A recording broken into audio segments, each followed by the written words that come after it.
Hey, it's Anthony Meisner with Land Title. I wanted to bring you our Boulder County market update for the month of May.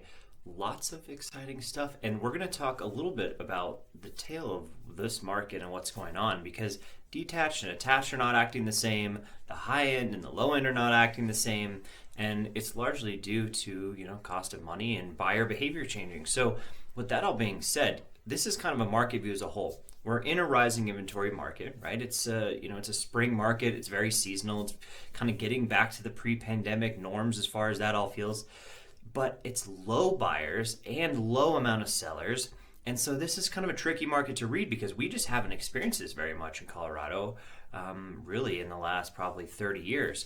So when you look at year-to-date sales, we're down 19% in total solds, but we're only down 15% in under contracts. Now, after last year, the beginning of the year, I would expect that, right? Because we had a gangbuster year over the last couple of years at the beginning of the year. So here we are, kind of coming back down to a more normal. But this is also showing year over year, average sales prices dropped by 2%.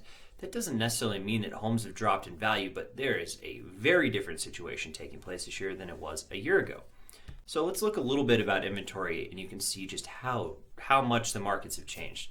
The city of Boulder has 342 units, is up 45% from this time last year. Boulder had the highest amount of inventory last year, so a small marginal change.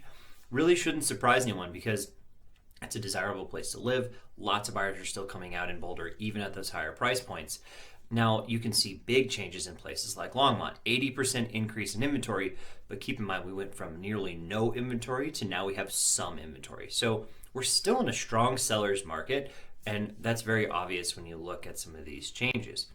Now, the reason I say we're in a strong seller's market is because of our month supply of inventory. And our month supply of inventory is at 2.34 right now, which, as it's changed quite a bit from a year ago, we are in a position where it's just feeling more seasonal. And it's finally to the point where your buyers can actually go out and shop and look for something. And even if it is competitive, they definitely are feeling like they can get something under contract. So certain places are worse than others, right? Like if you look at Erie or you look at Louisville or you look at even Superior's only at 1.5 months of inventory, it's going to feel more competitive in some of those markets.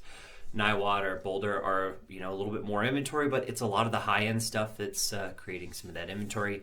Now, that being said, we're very different than Denver Metro, right? Denver Metro is just over 1 month of inventory. It feels more competitive there. But the thing is, this market's much more resilient, and you can see a lot of it in the buyer behavior. So days in MLS is how long it takes to put a home under contract. The average is 30 and a half. Now, that being said, that doesn't make a lot of sense because three markets, Boulder, Louisville, and Lafayette, are 16, 22, 22, right? They're low, they're fast, things are moving quickly. You get into Superior, Erie, Longmont, Niwot, right? Things are moving a little bit slower in the 30s. So definitely more desirable locations are really where people are trending back to. And they also seem to be giving up a lot of house size and a lot of house price to be moving into more attached units or more centrally located, better locations, right? So that all being said, buyer behavior is dramatically changing again because we went from this suburban sprawl during COVID to back into the city centers is what it appears to be. So take a look at this. This is our solds by price point. The number one thing you can notice here is even the high end is finally starting to slow down. That 3+ million year to date is down 12% now in total sales. Inventory is really starting to stack up at the higher end of the market. And the lower end of the market is really suffering mostly by cost of money, you can tell. Because if there were more properties at $4 to $4.99, we would have more sales. They're just short on inventory, so they're selling about as fast as they come on the market. Same thing's happening at that 500 to 600 range. Don't have enough inventory, we're selling them about as fast as we can. A lot like what we saw a year ago, except not nearly the extreme bidding wars that we saw then. So look at this. This is days in MLS and days on market by price range.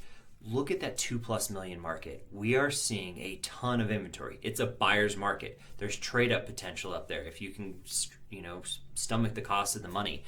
And that being said, it's like a stair step again. This is finally what you would really expect from a more normalized market, except usually you don't have this huge swing between 1.5 to 2 million and 2 to 2.5 million. I mean, we go from 3 months to 8 months of inventory just like that, right? And so that 1.5 to 2 million range is a little deceiving, I think, because there's starting to be some homes on the market. It's 3 months of inventory, but The ones that are selling, and you're seeing this across a lot of markets, is you're really starting to see those really nice homes, really good locations sell at the higher prices. A lot of these were attached product that were newer. You can see it in some of the attached data. So there's a lot going on here to read into. A lot of homes are sitting. A lot of bigger detached homes that are not in the best locations are starting to sit because people are starting to come back into those city centers as well.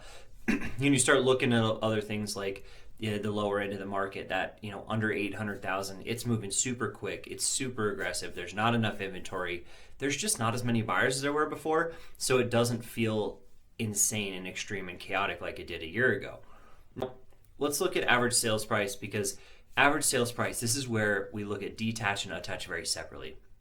Average sold price in the detached single family home market year over year, that number is down about 3%, but that doesn't really tell us a lot, right? Because what's happened over the last year is we had prices at their peak in April last year. They trended down all the way through July. And then we went into this beautiful spring market this year where it was fairly normal, right? Prices went up. It looked great. It was very, seasonal.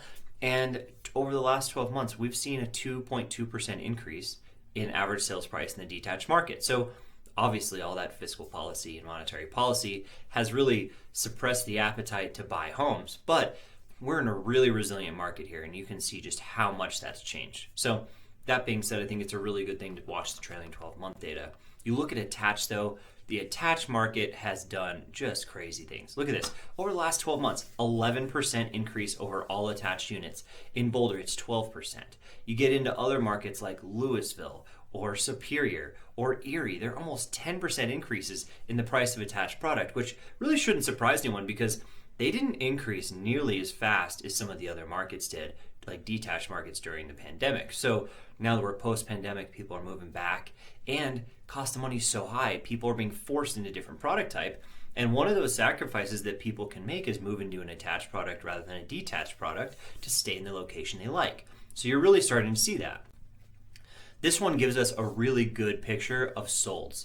So this is our detached sales. Detached sales are down 23.7% year to date. Year over year, they're down 20%, right? It's really suffered because of the cost of money and because of the slowdown in the buyer pool. But look at this on the flip side. This is wild. And obviously, take a look at those areas, like from the fires especially. Look at Superior. Superior's had half as many sales as did this time last year. So certain markets are being affected a lot. But then we move over to the attached product. Wow, look at this. It looks amazing. We had more sales in May than we had last year at this time. Year over year, we were up 15% in May. But year to date, we're down only 9%. So the attached market is doing remarkably well. The detached market is obviously suffering, but it's interesting to see just the buyer behavior changing so dramatically. So if you're listing a home or you're buying a home in these markets, it's important to understand these trends. Now, if you get over here to our list of sale price, you can see it some here as well. But if product is selling in those 9 or 10 median days that it takes to go under contract, they're getting full price offers most of the time. And it doesn't really matter the price point outside of that $3+ million. Obviously there's some good negotiating there, but if they're projects, if they need work, it looks like you're really starting to see buyers get a deal on them. You can see it under 300,000, right? 93% listed sale price on detached single family homes. Obviously they need work if they're under 400,000. So that being said, there's a lot of opportunity here. You can definitely get something under contract if you're a buyer, but if you're a seller, you still hold most of the cards, right? Because are they going to waive inspection? Probably not most of the time, but you're still getting a couple buyers to compete. They're paying top dollar for houses. You get into attached. Attached has been very similar, but even better, right? We talked a little bit about just how much more competition there is in the attached market. You're seeing it in the listed sale price over 100% this time. This is probably the peak for the year. It usually is. But 1.5 to 2 million in the city of Boulder went way over asking price. There's some cool product that came out. People overpaid for them because they're exciting and they're in a good location, right? And look at down at $4 to $4.99 in attached. People obviously are hungry to get those first time products, and so they're still buying them and they're paying a premium for them. So this is Anthony with Land Title. If you have questions, you want other local market data, you just want to take a look at something, or you have questions on when you're taking a listing, please reach out to me. I'm always here to help. Don't forget to like and subscribe to the channel, and I'll catch you in the next video. Thank you. Have a good one.